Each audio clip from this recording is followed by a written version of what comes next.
Vietnam is definitely, you can say it's a latecomer, but I think it's a smart move that actually they are slowly progressing, understanding market, and then fine-tuning the regulations, learning the lessons of different jurisdictions, and implementing.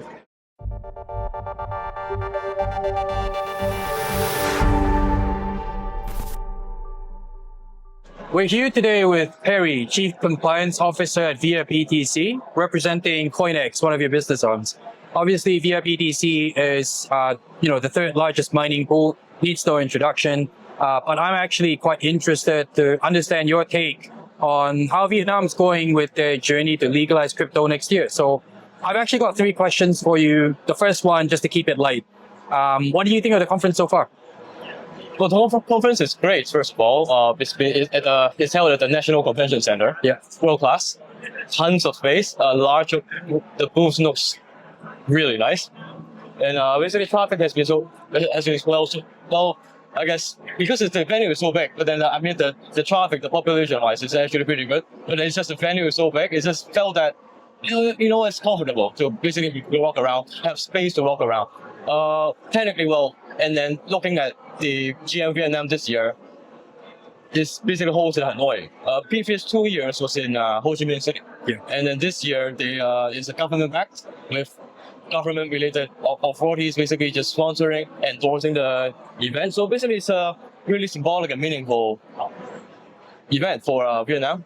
In the backdrop that there's a legalization of the cryptocurrency, so virtual assets regulations coming into effect in 2026. Yeah. So this event being endorsed by the government, held in Hanoi, the capital city of Vietnam, definitely means something else. It's definitely putting Vietnam actually on the radar of different Web3 businesses, Web3 build projects that probably they should actually look into Vietnam and build here. Nice one. So for a second question, I think one thing that we've noticed being at the conference so far is we know that legalization is coming next year. But if you look around, there's a lot of retail here. There are a lot of regular people already interested in crypto. They want to participate. They might be on chain. We don't really know yet. But from a compliance perspective, what is your take on this? In terms of regulations, it's coming into effect in 2026. The ultimate objectives of any regulations is either protecting the country's integrity, financial system's integrity, and also it's basically protecting their own users. Basically, this is the 2 biggest main points of having regulations. Similarities-wise, Vietnam will have to follow the Financial Action Task Force, the global AML watchdog, but then they have basically recommendations that all member countries will follow. Yeah. So basically that's one thing that will be all the similarities. But that's only anti-money laundering though. Different countries in the proximity in Southeast Asia or basically Asia region, there's 2 spectrum. One is purely just treating crypto as payments. Sure. Anti-money laundering. So basically, it's an anti-money laundering regulations thing. Another spectrum is a full-on comprehensive regulations which have cybersecurity, insurance, user protection, AML. So basically, it's a full suite of regulations. So basically, it depends on basically what Vietnam is doing. And comparing in the region, basically, we know that Vietnam is targeting a kind of like a balance. Okay. So it's going to be exciting that again this event with the regulations coming, and with 2026, and basically with the scale of the event basically right here this year. So it's actually we're looking forward for an event in 2026 in Vietnam. Yeah. Interesting. I mean, that makes complete sense. If the government is officially legalizing it, then there will be some fanfare. They will probably scale some things up and celebrate. So on to my third question. With what you've seen here, I guess you can say it's been a successful event. You've also been around the region, and from a compliance perspective, you've also been understanding what different governments are doing, whether in putting into practice AML-related laws or having the guide rails in place for legalization of crypto. Would you say that across Southeast Asia, there are similar practices happening, or are countries moving at a different pace? Definitely moving at a different pace. Okay. Vietnam probably being a prominent location, very popular with crypto in terms of crypto adoption. Yeah.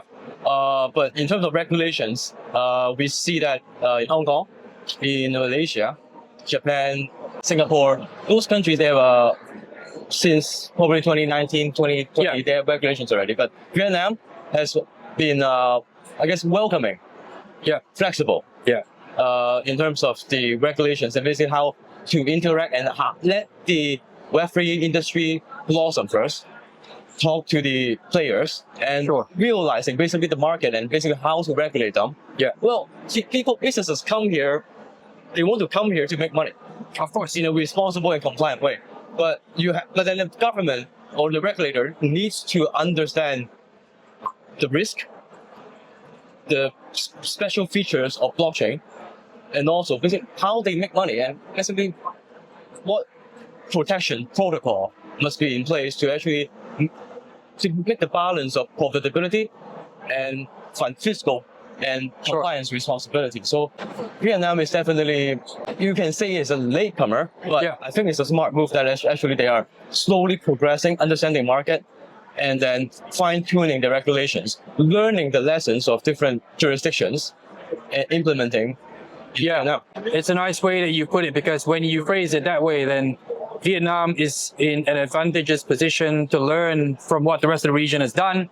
And even if they're coming in later, in a later bull run than 2019, 2020, they may provide the latest iterations of AML or whichever compliance practices that are most relevant to crypto. Right. So technology, one of them, basically on the blockchain, was going to help with market integrity, AML again.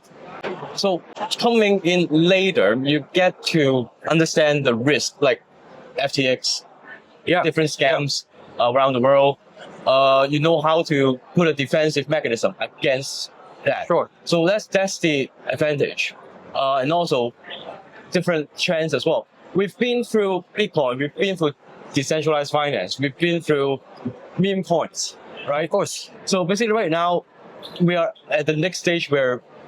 So what's next?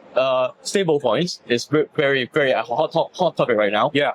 And also real world assets, RWA. So basically, it's how Vietnam is actually going to use the regulations, not only for crypto, but be flexible enough to accommodate RWA and stable coins into their market.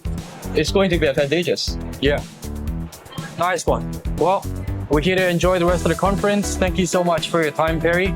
Thank you for having me.